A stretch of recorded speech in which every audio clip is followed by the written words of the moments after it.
Malam itu, Ratu Kim Soyong berjalan sempoyongan di halaman istana karena mabuk parah. Di dalam tubuh Ratu, jiwa Jang Bonghwan benar-benar lepas kendali. Kepalanya ringan, mulutnya tidak bisa diam, dan langkahnya sama sekali tidak elegan seperti ratu pada umumnya. Tiba-tiba di depannya sudah berdiri Raja Cheoljong.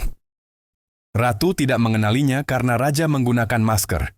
Pedang raja sudah berada di depan wajahnya. Di pikiran raja, ratu bisa saja berbahaya karena mungkin sudah mendengar percakapan rahasia besar mereka malam itu. Tapi sang raja langsung kebingungan begitu ratu yang di dalamnya jiwa Bohwan mulai menantangnya dan mengoceh tidak jelas.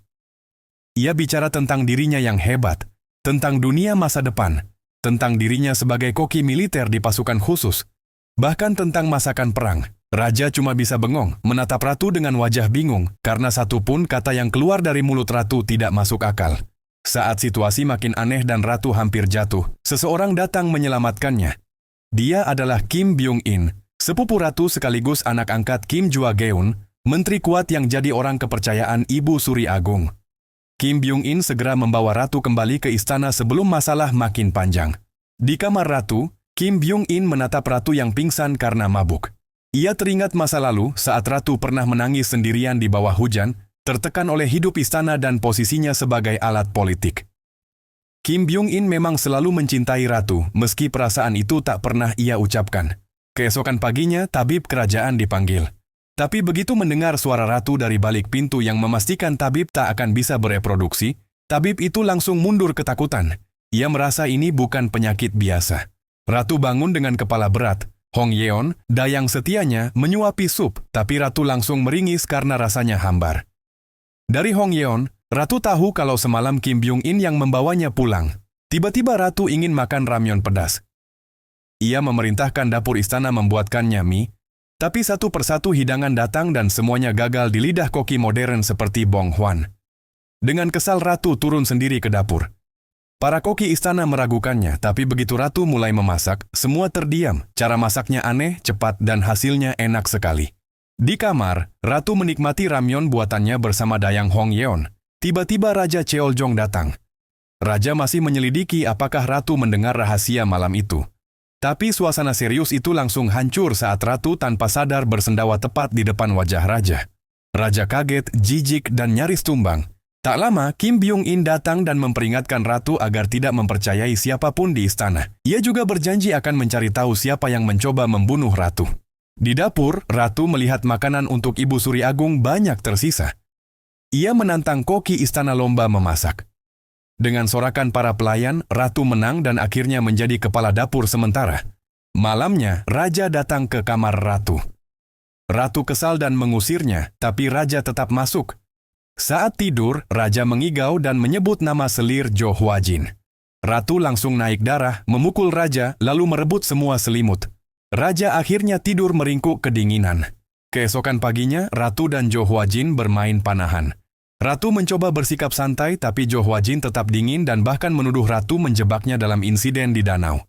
Ucapan itu membuat ratu mulai berpikir tentang masa lalu tubuh ini.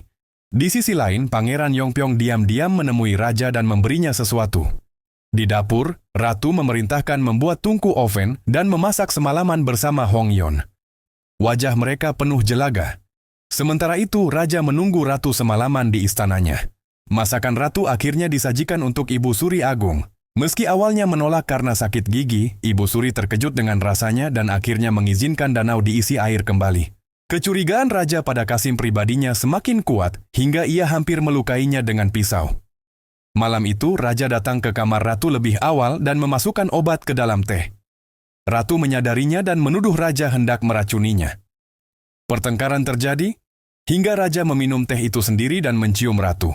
Ia memindahkan teh ke mulut ratu hingga ratu meneguknya.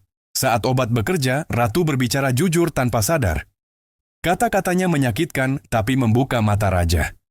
Raja sadar, ratu hanyalah alat politik klan Kim, sama seperti dirinya.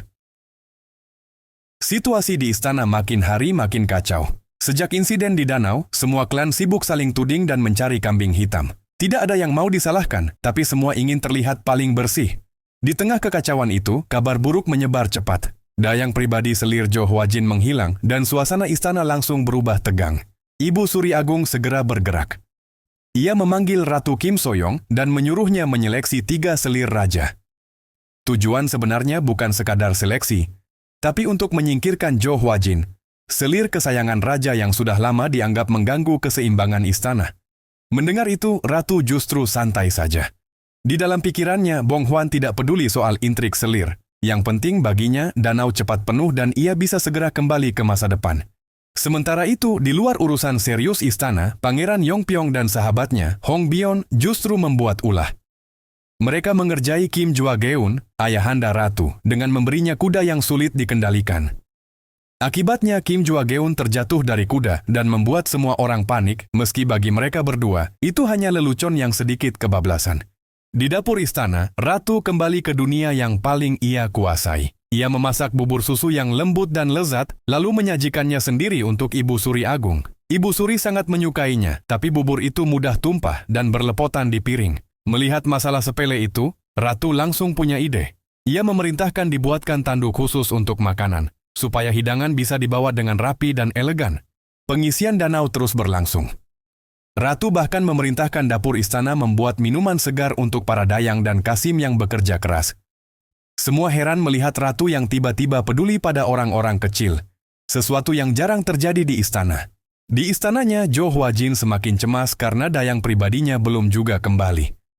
Ketakutannya makin besar saat Ibu Suri datang menemuinya dan menyuruhnya menceritakan semuanya, sambil meyakinkannya bahwa hanya Ibu Suri yang bisa ia percaya. Jo Hwajin berada di posisi sulit, terjepit antara kesetiaan pada raja dan tekanan dari istana.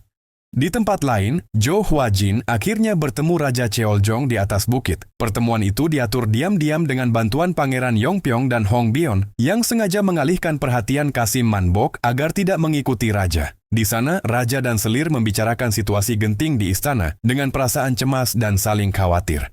Di danau, Ratu sedang mengawasi pekerjaan ketika Dayang Choi memberikan pelindung jari untuk menyulam dengan mengacungkan jari tengah ke arah Ratu. Ratu terkejut dan bertanya maksud Dayang Choi. Dayang Choi dan Hong Yon menatap dengan polos dan tidak mengerti apa yang dipikirkan Ratu. Sementara itu, Pangeran Yongpyong telah menyiapkan pasukan khusus yang terlatih. Mereka bergerak diam-diam menyusup ke istana untuk mencari dayang selir yang hilang. Ketegangan memuncak saat pasukan itu akhirnya menemukan dayang tersebut dalam kondisi selamat. Situasi menjadi sangat genting. Jo Hwajin berlutut di depan Istana Agung, tepat di hadapan Ibu Suri Agung. Dengan berani, ia mengatakan akan bertanggung jawab atas insiden danau demi menyelamatkan raja. Raja Cheoljong langsung maju menyangkal pernyataan itu, berusaha melindungi Jo Hwajin. Orang-orang berdatangan, suasana semakin panas, dan semua mata tertuju ke depan. Di tengah ketegangan itu, Ratu maju ke depan dan mengejutkan semua orang dengan pengakuannya. Ia mengatakan bahwa insiden danau itu adalah usahanya untuk bunuh diri, dan ia tidak ingin orang-orang yang tidak bersalah dikorbankan. Semua terdiam. Tidak ada yang menyangka Ratu akan berkata sejauh itu. Padahal sebenarnya Ratu yang di dalamnya ada jiwa Bong Hwan hanya ingin terlihat keren di depan Jo Hwajin. Ia juga tidak terlalu peduli dengan akibatnya, karena di kepalanya hanya ada satu pikiran sederhana.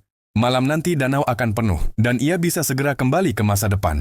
Episode ini pun berakhir dengan istana yang semakin panas, intrik yang makin rumit, dan Ratu yang tanpa sadar justru makin terseret ke dalam pusaran politik Joseon.